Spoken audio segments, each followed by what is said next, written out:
هیوادارین مانگەکەی تر کێشە و مەشاکل و هەموو شتێک لای خەڵک بە تایبەت مۆچەکانیان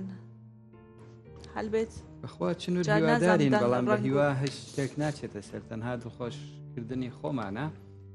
چون هەمیشە ژیان بریتێ لە ژمارە و لە پێوەر و لە قیاسات و لە مامەڵە و لە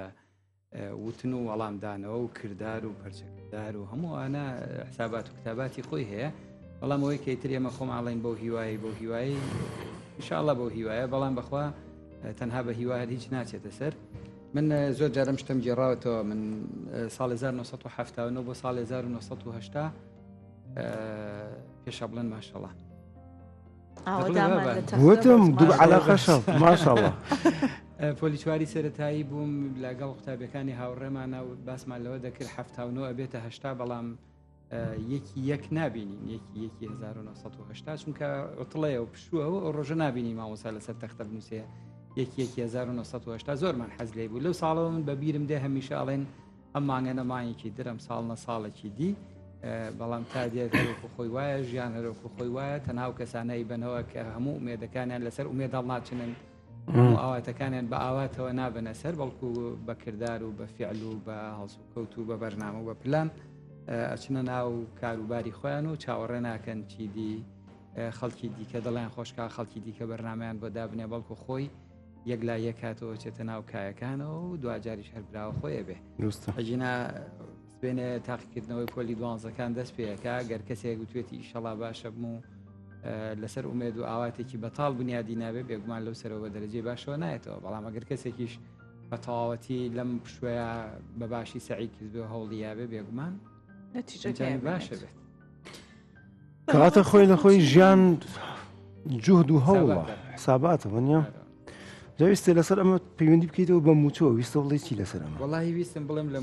هەمومان ئومێدەواریکیان پێبەخشی بووین بە تایبەتی لە سەرەتای ساڵەوە سەرجەم لایەنەکانی عێراقی و کوردستانی و میدیاکانیش باسییان لەوە دەکرد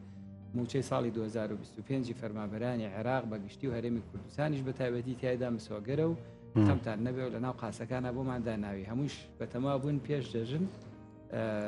موچە دابش بکرێ، بەڵام لە ناکا و خاتوونی وەزیری دادی عێراق خاتوو دارایی وتی بەرەو حەجە کەومەڕێ و لەوێ دوعای خێرتان بۆ کەم لە باتی موچە. ئەمەش کاردانەوەی زۆری لێ کەوتوتەوە و ئەمڕۆژ وا بڕیارە بەشێک لە حیزبەکانی کوردستان لەسەر داوای مەسعود بارزانی لە پیرمام لەوێ کۆ ببنەوە بەشێکیش لە حیزبەکانی دیکە بایکۆتی کۆبوونەوەکان کردو، دەڵێن بابەتەکە بابەتێکی یاسایی و قانونیە ئەبێ لەژێر قوبەی پەرلەمان و لەژێر سەقفی پەرلەمانە چارەسەر بکرێن نەک لەسەر مێزی سیاسی. هەندێک لێکدانەوە کرێ بۆ ئەم بارودۆخە کە پێشوەختە هەڵبژاردنە بانگەشەی پێشوەختە هەڵبژاردننی پێشوەختەیە و هەروەها دەستپێکردنی قۆناغێکی نوێ لەوەی کە بانگەشە بکرێت بە پێچەوانشەوە لە ناوەڕاست و جنوبی عێراقیش کۆمەڵەشتی کە دەستی پێکردو جمون جوڵی هەڵبژاردن لە ئارادایە، بەڵام هەر جارێکیش کە کورد دەکەوێتە کێشەوە گرفتێکەوەی تر حیزبەکان پەنابنەوە بۆ یەکتری و پاڵەدنەوە بە یەکتریەوە، بەڵام ئەو ڕۆژانەی کە ئاساییە بیری هیچیان نامێنێ بیری دوا ڕۆژیان نامێنێ. کۆمەڵێک لەم بابەتانە هەیە لەسەر ساحەی عێراقی لەکدانەوە بۆ بڕگە دەستوریەکان کراوە بەو شێوەیە کە بەڕێستان ئاماژەتان پێکراوە کێشەی موچێ و تا ئێسێ شێشتا چارەسەر نەکرا و ناژزان لێ ئاخۆ ئەمڕۆ هەڵوێستی بەشێک لە حیزبە کوردستانەکان لەسەر داواتی مەسعود بارزانی سەرۆکی پارتی دیموکراتی کوردستان کۆوە بنەوە